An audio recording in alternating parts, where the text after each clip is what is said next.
রাজ্য সরকারি বিভিন্ন আবাসনে সরকারি কর্মীদের দেখা নেই, সরকারি আবাসনেও দখলদারি। অন্য জেলা থেকে কলকাতায় যারা কাজে আসছেন তারা রীতিমতো সমস্যায় পড়ছেন হাইকোর্টের কর্মীরাও। দুর্গাপুরের সরকারি আবাসন সংক্রান্ত মামলায় এ নিয়ে ক্ষোভ প্রকাশ করেছে কলকাতা হাইকোর্টের প্রধান বিচারপতির ডিভিশন বেঞ্চ। কলকাতায় রাজ্য সরকারি আবাসন নিয়ে তারা রিপোর্টও তলব করেছে।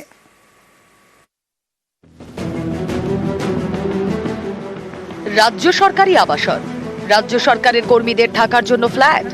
এইসব রাজ্য সরকারি আবাসনের অনেক ফ্ল্যাটই দখল হয়ে গিয়েছে।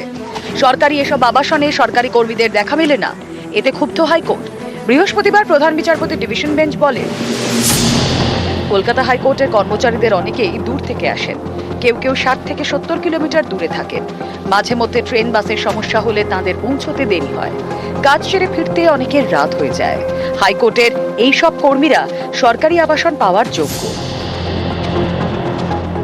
রাজ্য সরকারি কর্মী তাও কেন রাজ্য সরকারের আবাসন পাচ্ছেন না? এর পিছনে নানা কারণ।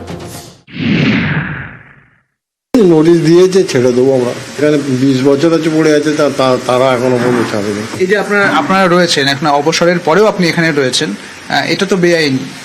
বেআইনি সবই চলছে, বেআইনি আর কেউ আইনে কি আছে বলো? আমি আর আমার মা থাকি, মা অসুস্থ, আমাদের এখন সেই সামর্থ্য নেই যে আমরা নতুন ঘর বাড়ি কিছু কিনে নিয়ে গিয়ে তৈরি করে বানাবো। একটা ভাড়া দিই, যেটা বাবা বেসিক দিতেন রিটায়ারের পর থেকে, সেইটাই দিয়ে আসছি। কত টাকা ভাড়া দেন? 5,000 টাকা। কাকে? বিশ্বজিৎ ঘোষ। না, আমরা তো এরকম না জানতে আমরা নিয়ে ফেলেছি। এটা যদি জানতাম তা আমরা তো হাইডিস নিতাম না। আর কয়েক মাসের পর আমার ঘর কমপ্লিট হয়ে গেছে, হয়তো পুজোর আগে চলে যেতে পারবো। সরকারি কর্মী নন, তবু সরকারি আবাসনে থাকেন, ভাড়া দিয়ে থাকেন, তবে সেই ভাড়ার টাকা সরকারের হাতে পৌঁছয় না। পশ্চিম বর্ধমানের এমনই এক সরকারি আবাসন বেসরকারি হাতে তুলে দেওয়া হয়েছে, আর এই নিয়ে মামলা হয়েছে হাইকোর্টে। বৃহস্পতিবার সেই মামলার শুনানিতে হাইকোর্টের কর্মীদের সমস্যা প্রসঙ্গ উঠে আসে। ক্ষোভ প্রকাশ করেন প্রধান বিচারপতির ডিভিশন বেঞ্চ। রাজ্য সরকারের থেকে তারা জানতে চেয়েছে, কলকাতায় রাজ্য সরকারের আবাসনগুলি কি অবস্থায় আছে, রাজ্য সরকারি আবাসনগুলিতে কতজন কর্মরত সরকারি কর্মী থাকেন, সরকারি আবাসনের কত ফ্ল্যাট দখল হয়ে গিয়েছে।